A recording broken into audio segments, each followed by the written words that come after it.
Okay, so we're talking boundaries. If you haven't gone back yet and watched my symptoms of codependency series or my upbringing series, make sure you do, because a lot of that stuff really sets a foundation for some of this work that I'm putting out there now. So right now I want to talk about how boundaries are a continuum. Okay, so they go anywhere from diffuse, right, on this side of the spectrum. So this is like I don't really have any boundaries.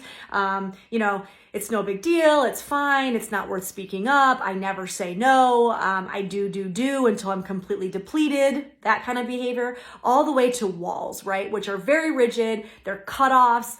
Somebody upsets me or hurts me or does something, and it's like an immediate cutoff. And then there's a lot of gray in between. Right? So for a lot of us, we usually live on one side of the spectrum. Codependents tend to be very black and white in our thinking and in our behavior. And so for a lot of us, we'll find ourselves living in one extreme. And so for those of us who do find that, a really helpful exercise is to start bringing up very specific examples of boundaries that you are struggling with setting or struggling with communicating, right? Get really real with yourself, really honest with yourself about what side of the spectrum you're currently on. Most of us are probably going to be in the I'm not setting the boundary at all spectrum.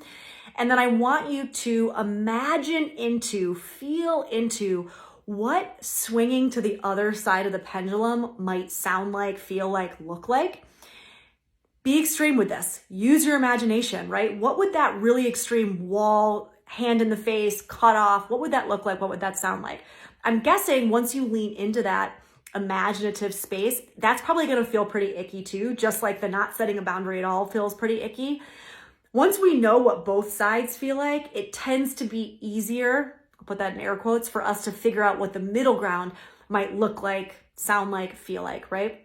This is actually a really good exercise in a lot of communication areas when it comes to codependency, which is feel into both extremes, allow your imagination to kind of go wild, do some journaling around it, and then step back, look at both of those extremes on paper, and then see if you can almost imagine what that middle ground or that gray would look like or sound like.